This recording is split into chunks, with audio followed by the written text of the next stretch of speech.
Hello viewers, আসসালামু আলাইকুম। আজকে আবার একটি ভিডিও নিয়ে হাজির হলাম। তো আজকের ভিডিওতে যেটি নিয়ে কথা বলবো সেটি হচ্ছে ভূমি সংস্কার বোর্ডের একটি বিজ্ঞপ্তি। এটি ছোট একটি বিজ্ঞপ্তি। এটিতে পদ সংখ্যা রয়েছে আপনার মোট 4টি এবং পোস্ট রয়েছে 3টি পোস্টে 4টি পদের। তো ভিউয়ার্স, চলুন কথা না বাড়িয়ে ভিডিওটি শুরু করা যাক। প্রথমে যে পোস্টের কথা উল্লেখ রয়েছে অফিস সহকারী কাম কম্পিউটার মুদ্রাক্ষরিক।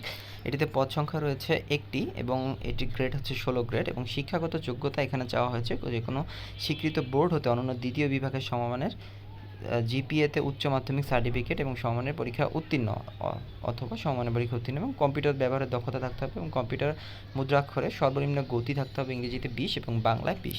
পরবর্তী যে পোস্টটি রয়েছে সেটি রয়েছে গাড়ি চালক এবং এটিতে পদ সংখ্যা রয়েছে একটি এবং এটিরও বেতনের স্কেল 16।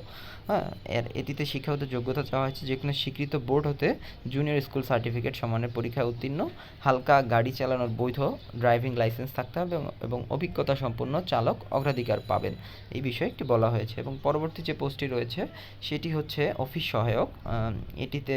এটি 20 গ্রেড এবং এটিতে পদ সংখ্যা রয়েছে 2টি এবং এটিতে শিক্ষাগত যোগ্যতা চাওয়া হয়েছে যে কোনো স্বীকৃত বোর্ড হতে মাধ্যমিক স্কুল সার্টিফিকেট পরীক্ষায় উত্তীর্ণ। তো ভিউয়ার্স, এই ছিল শিক্ষাগত যোগ্যতা এবং অভিজ্ঞতার বিবরণ এবং কিভাবে অ্যাপ্লিকেশন করবেন এবং ক্রাইটেরিয়া আর বাকি কী রয়েছে তা নিয়ে আলোচনা করা যাক। তো এটির ক্ষেত্রে আপনাকে করতে হবে যে লিঙ্কে যেতে হবে সেটি হচ্ছে iirb.teletalk.com.bd এটিতে। তো আমি আমার যে এই ভিডিওর যে কমেন্ট বক্সের লিঙ্ক রয়েছে সেখানে আমি লিঙ্কটি দিয়ে রাখবো। পরবর্তীতে সেখান থেকে পরবর্তী প্রসেসের মাধ্যমে আপনারা অ্যাপ্লিকেশনটি কমপ্লিট করতে পারবেন এবং টেলিটকের মাধ্যমে আপনারা আবেদন ফিগুলো পূরণ করতে পারবেন এবং এক্ষেত্রে শুধুমাত্র 1 ও 2 নং পদের জন্য আপনাকে 112 টাকা চার্জ করা হবে এবং পরবর্তী যে শেষ যে অফিস সহায়ক যে পোস্টটি রয়েছে 3 নম্বর পোস্ট, সেটিতে 56 টাকা ফি দিয়ে আপনাকে অ্যাপ্লিকেশনটি ফুলফিল করতে হবে। তো ভিউয়ার্স, এই ছিল আজকের ভিডিওটি। তো এরকম ভিডিও পেতে হলে অবশ্যই চ্যানেলটিকে সাবস্ক্রাইব করে পাশেই থাকবেন।